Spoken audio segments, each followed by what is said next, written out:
السلام عليكم ورحمة الله. متكلم محمد الدلاهي، رئيس حزب الموريتاني للدفاع عن البيئة.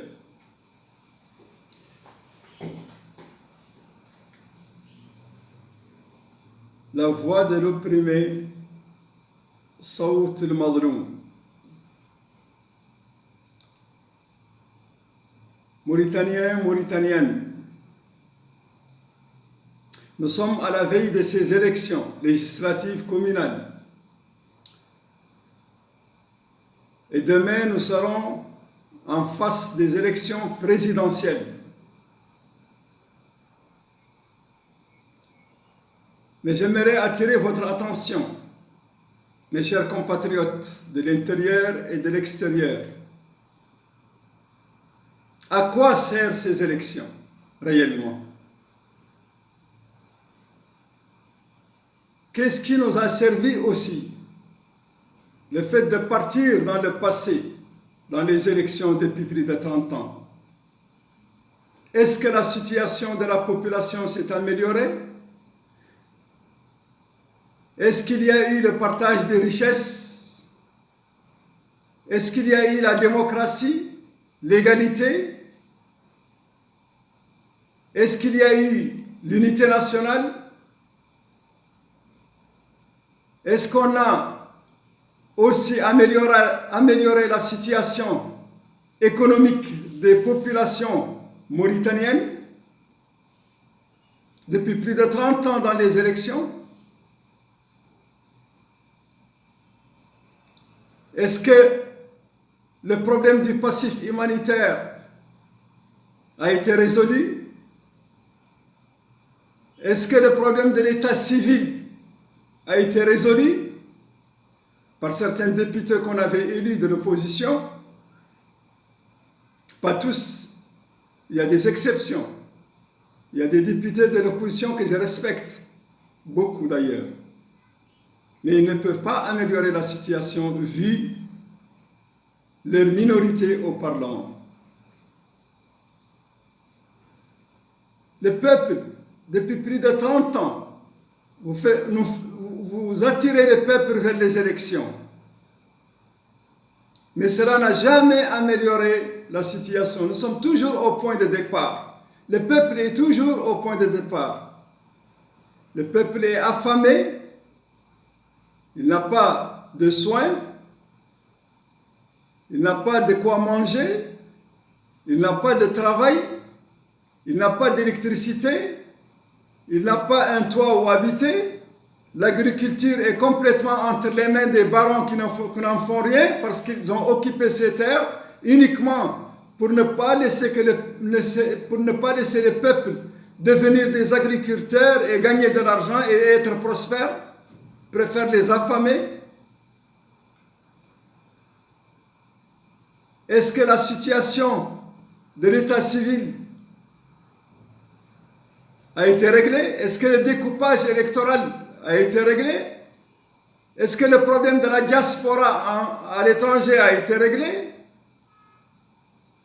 Est-ce que la justice a été réglée? Tout est faux. Et usage de faux. Ils ont tout maquillé, ces généraux. Et vous continuez à partir dans les élections avec eux, juste au détriment de la population mauritanienne la plus diminuée. Aujourd'hui, en Mauritanie, dans les poches les plus reculées de la Mauritanie, les poches de pauvreté, les gens meurent de faim. Meurent de faim. Ils n'ont pas de quoi manger. Les gens dans les coins les plus reculés de la Mauritanie n'ont pas de soins, n'ont pas de dispensaires, n'ont pas d'hôpitaux. Les gens les plus reculés, dans les coins les plus reculés de la Mauritanie, n'ont pas d'électricité. Ils n'ont pas d'électricité. Ils n'ont pas de l'eau potable. Et ils vivent dans la misère. et envahis par les moustiques et les maladies. Et personne ne s'occupe d'eux. Aucun gouverneur, ministre, préfet, général, aucun d'eux n'a eu l'audace ou la gentillesse ou l'humanisme de leur rendre visite pour régler leur situation difficile. Non, ils ne sont pas importants. Mais au moment des élections, comme maintenant, nous allons voir des 4x4. Nous allons voir beaucoup de monde envahir les bidonvilles avec leurs poches remplies d'argent pour distribuer l'argent à ces pauvres qu'ils ont appauvris depuis plus de 5 ans ou même avant. C'est le moment. Vous êtes pauvres, on vous a affamé, voilà, on vous jette des miettes pour voter pour nous. Croyez-vous, mes chers amis, mes chers frères, mes chers compatriotes, qu'un père de famille affamé, qui n'a même pas de quoi acheter 1 gramme de viande pour nourrir ses enfants, ni un petit morceau de poulet, ni un peu de riz, ni un peu de sucre, ni un peu de thé, pour préparer le petit déjeuner pour ses enfants. Vous croyez, malgré ses convictions politiques, vous croyez qu'il va regarder ses enfants mourir de faim et voter pour ses convictions? Non. Il va choisir les 10 000 par tête que l'INSAF va lui proposer avec leurs généraux, ne serait-ce que quelque temps, de satisfaire le besoin de ses enfants en nourriture. Il ne peut pas choisir à ses convictions. Il ne peut pas choisir ses convictions. Il va voter pour l'argent parce qu'il souffre, parce qu'il meurt de faim, parce que certains partis de l'opposition, pas tous, je respecte certains partis, mais d'autres partis de l'opposition, quand son enfant tombe malade, quand son enfant a faim, quand son enfant n'a pas d'habits pour partir, pour habiller, quand son enfant n'a pas de quoi scolariser ses enfants, qu'est-ce qu'il va faire? Il va penser à l'opposition, il va penser à ses convictions, non? Parce que l'opposition n'a pas joué son rôle d'opposant depuis plus de 30 ans. Ils sont élus et on les oublie. Et l'INSAF les oublie aussi. Donc aujourd'hui, la meilleure solution, c'est de boycotter les élections. De ne pas voter parce que si vous votez, c'est dans l'intérêt de l'INSAF. C'est dans l'intérêt des généraux. Même si vous votez pour certains partis de l'opposition,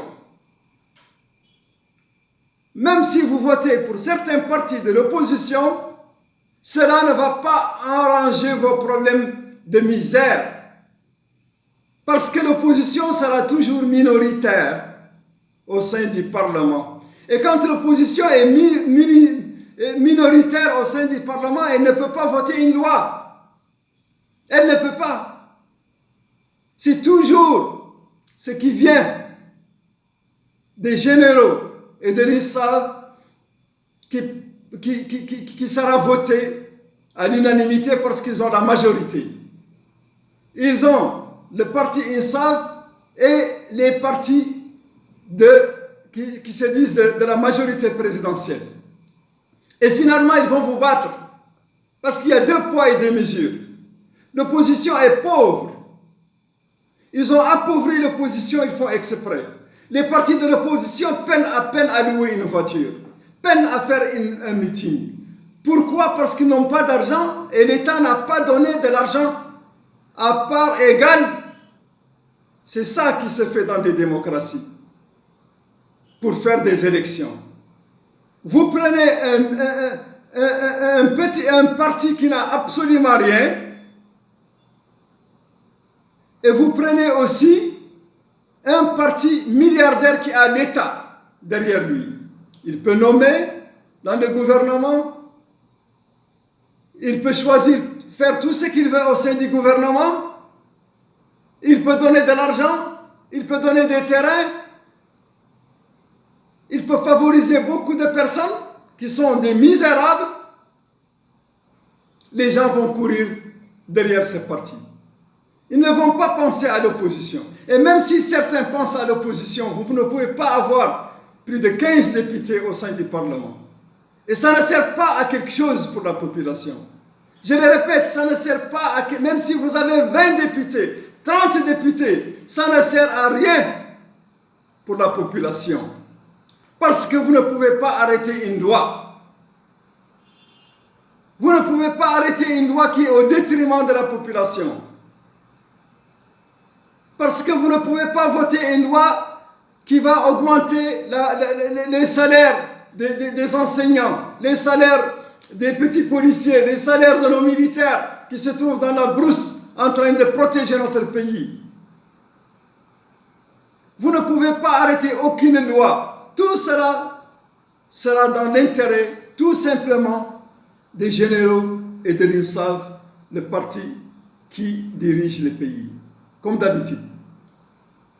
À quoi sert donc de partir dans les élections?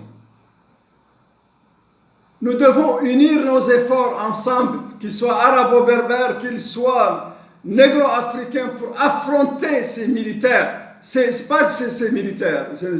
Je fais une exception. Je parle des généraux et non de notre armée. Nous respectons notre armée. Unir nos efforts ensemble, d'essayer d'oublier ces querelles que l'État, que le système raciste extrémiste a créé entre nous, en disant, en nous divisant entre arabo-berbères, négro-africains. Ce n'est pas vrai. Nous sommes tous pareils. Nous sommes tous dans la même situation. C'est ensemble, unir nos efforts ensemble, que nous soyons arabo-berbères ou négro-africains, ensemble la population doit unir ses efforts pour affronter l'obstacle. Et l'obstacle, ce n'est ni les négro-africains, l'obstacle, ce n'est ni les arabo-berbères, l'obstacle, c'est le système raciste et extrémiste qui nous gouverne, chapeauté par ces généraux. Nous devons dire haut et fort que nous boycottons ces élections.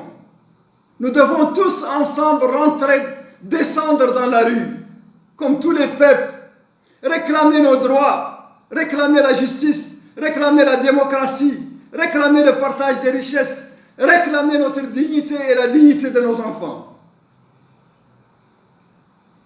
Mais si vous partez dans ces élections, je suis sûr que vous allez le regretter. Parce que absolument rien ne changera dans ce pays. Ce pays est dominé par un système raciste et extrémiste d'arabo-berbères. Ici, je parle d'une minorité d'arabo-berbères qui détient le pays, le pouvoir. Toutes les richesses sont entre leurs mains. Toute la bourgeoisie, c'est eux. La loi, c'est eux. C'est la loi du plus fort. Ils piétinent le peuple. Ils ont affamé le peuple. Ils ont détruit le peuple. Et ils vont détruire même la future génération. Même dans les recrutements, dans l'armée. Ce sont leurs cousins, cousines, ce sont leurs cousins et leurs enfants qui seront les futurs dirigeants de ce pays. Pendant que le peuple est là, dans les bidonvilles, affamé, assoiffé, sans soins, sans électricité, sans toit, sans rien, pendant que notre pays est immensément riche. C'est votre argent. C'est votre argent. Ce n'est pas l'argent des généraux. Ce n'est pas l'argent d'une minorité d'arabo-berbères. C'est l'argent du peuple mauritanien. C'est à vous de se lever. C'est à vous de protéger votre dignité. C'est à vous de dire non à l'injustice. C'est à vous de dire non à une démocratie maquillée, qui est fausse, qui n'existe pas. C'est à vous à réclamer la démocratie, la loi. C'est à vous de réclamer aussi le partage des richesses, parce que ce sont vos richesses. Ce n'est pas la richesse d'une minorité d'Arabo-Berbères. C'est la richesse de tous les Mauritaniens. Ils nous ont divisés en Maures, en Négro-Africains. Et ils sont en train maintenant, pendant qu'ils ont divisé encore les Arabo-Berbères entre leurs tribus, des tribus ceci, cette tribu et là, cette tribu. Ça, c'est faux. Et maintenant, ils sont en train de diviser les Négro-Africains en disant non, les Soninké, ils sont bien par rapport aux Peuls, les Wolofs sont bien. Ça, c'est un jeu du système. Je dis aux Négro-Africains mauritaniens de ne pas accepter que le système vous divise entre Peuls, entre Soninké et entre Wolofs. C'est une erreur. Tous les intellectuels de ces ethnies, tous les intellectuels des Soninké que je respecte, tous les intellectuels des Peuls que je respecte, et tous les intellectuels aussi des Wolofs, ils doivent pas accepter de rentrer dans le jeu du système en les divisant. Ils font exprès. À un moment, ils prennent les Soninké pour faire du mal aux Peuls, et à un autre moment, ils prennent les Peuls pour faire du mal aux Soninké, et à un autre moment, ils vont prendre encore les Wolofs pour faire du mal encore aux Soninké. Et c'est ça le jeu du système depuis plus de 30 ans. Il est temps que vous vous réveillez, que vous n'acceptez pas cette division, qu'il n'y a pas de différence entre Peuls, entre Soninké et entre Wolof. Vous êtes tous pareils devant le système extrémiste et raciste. Ainsi que les Arabo-Berbères, les 90% des Arabo-Berbères qui vivent dans la misère. Je vous dis une chose, n'acceptez pas de rentrer aussi dans le jeu du système en vous séparant avec les Négro-Africains. Nous sommes tous un peuple pareil, au même pied d'égalité sur cette terre. Il y a de la place pour nous tous. La Mauritanie fait 1,080 000 km². Nous pouvons tous vivre ensemble dans la prospérité, dans la paix et dans la dignité. Nous ne devons pas toujours rentrer dans le jeu du système. Il nous détruit, il nous divise, il nous écrase, il nous piétine, il nous vole nos biens. Mes chers compatriotes, évitez ces élections. Vous devez unir vos efforts ensemble, je dis bien. Il n'y a pas de différence entre un Arabo-Berbère, un Négro-Africain. Ils sont tous des Mauritaniens au même pied d'égalité, et la Mauritanie les appartient. Et les richesses de la Mauritanie appartiennent au peuple mauritanien. Il n'appartient pas aux généraux. Nous devons affronter ces généraux. Nous devons affronter ces généraux qui chapeautent le système, qui acceptent de nous meurtrir, de nous diviser, de nous affamer, de nous laisser dans les bidonvilles, nous et nos enfants. Mes chers compatriotes, il est temps. Il est temps que la Mauritanie change. Il est temps que la Mauritanie change. Tant que la Mauritanie n'a pas changé, aucune de ces ethnies ne trouvera paix, ni prospérité, ni démocratie. Aucune, je dis bien. Qu'il soit Soninké, qu'il soit Wolof, qu'il soit Peuls, qu'il soit Arabo-Berbère, vous ne trouverez pas la paix, ni la prospérité. Vous ne trouverez pas la démocratie de cette façon. Vous ne trouverez pas la dignité et la dignité de vos enfants de cette façon. Ces élections sont truquées. Ces élections, ils ne sont pas au même pied d'égalité.